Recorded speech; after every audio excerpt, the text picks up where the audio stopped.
Welcome दोस्तों, आइए अब हम लोग देखते हैं क्वेश्चन नंबर 3 के खा पार्ट्स को। निम्नांकित परिमेय संख्याओं को अवरोही क्रम में लिखिए। तो ये हमारी परिमेय संख्याएं हैं, इनको अवरोही क्रम में लिखना है। तो इसके लिए सिंपली सबसे पहले इन परिमेय संख्याओं के हरों का लासा निकाल करके इनको बराबर कर लेते हैं। तो यहाँ पर हमारी परिमेय संख्या है 4/11, 1/3, 5/7, 3/4। तो इनमें इनके हर 11, 3, 7 और 4 इनका एलसीएम निकाल लेते हैं। तो सबसे पहले एलसीएम निकालते हैं। तो 11 एकन 11, उसके बाद 3, 7, 4, इसी तरह से इनको उतार लेते हैं और तब तक भाग करते रहते हैं जब तक कि लास्ट में एक एक नहीं आ जाता। लास्ट में इन संख्याओं की गुणा कर देते हैं। इसके बाद लास्ट में हम इन संख्याओं की गुणा कर देते हैं। 11 गुणा 3 गुणा 7 गुणा 4।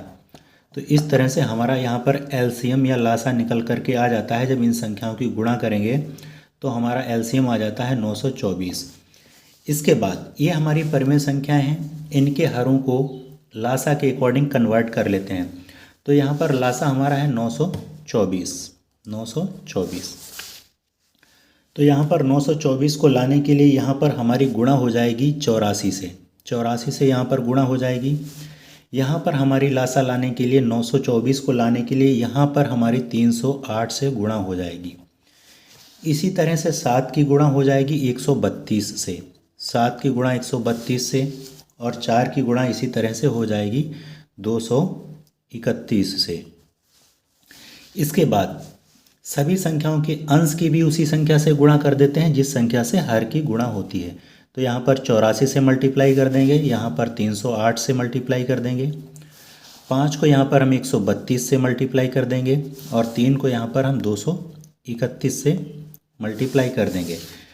तो ये करने के बाद हमारी संख्याएं ये कन्वर्ट होकर हो जाएंगी। 4 की जब 84 से हम मल्टीप्लाई करेंगे तो ये संख्या हमारी हो जाएगी 336 बटा, यहाँ पर 11 की 84 से गुणा करेंगे तो एलसीएम 924 आ जाएगा। तो यहाँ पर 924। इसी तरह से यहाँ पर गुणा करेंगे तो ये संख्या हमारी हो जाएगी 308 बटा 924। इससे गुणा करने पर हमारा हो जाएगा 693 बटा 924। उसके बाद हम देखते हैं कि ये सभी संख्याएं माइनस की हैं। तो सभी संख्याओं के अंश में माइनस का साइन लगा देते हैं। तो माइनस में जो संख्या देखने में सबसे छोटी होती है वही संख्या सबसे बड़ी होती है। तो यहाँ पर -308 ये संख्या देखने में सबसे छोटी है, तो ये संख्या हमारी सबसे बड़ी है। तो -308 1/3 के स्थान पर लिखा गया। तो यहाँ पर -1/3 ये संख्या हमारी सबसे बड़ी है। उसके बाद हम देखते हैं -336 ये संख्या देखने में 308 से बड़ी है, तो ये संख्या 308 से छोटी है। तो इसके बाद हम इसको लिख देते हैं -336 को। तो -336 ये हमारा 4/11 के स्थान पर आया है, तो हम यहाँ पर लिख देते हैं -4/11। उसके बाद 336 से हमारी बड़ी संख्या है 660। ये संख्या 5/7 के स्थान पर आई है, तो हम फिर उसके बाद लिख देते हैं 5/7।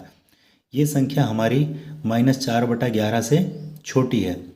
और लास्ट में हमारी संख्या है -693 बटा 924। ये संख्या माइनस की सबसे बड़ी है, तो ये संख्या इन संख्याओं में सबसे छोटी है जो कि हमारी 3/4 के स्थान पर आई है। तो लास्ट में हम लिख देते हैं -3/4। तो इस तरह से हमने सबसे पहले सबसे बड़ी, उसके बाद में उससे छोटी, उसके बाद में उससे छोटी और लास्ट में सबसे छोटी, इस तरह से संख्याओं को लिख करके हम बड़ी आसानी से संख्याओं को अवरोही क्रम में लिख सकते हैं। तो बड़ा ही सिंपल कॉन्सेप्ट है। माइनस की जो संख्या देखने में सबसे छोटी हो वही संख्या सबसे बड़ी होती है। तो इस तरह से सिंपली अवरोही क्रम में लिख सकते हैं।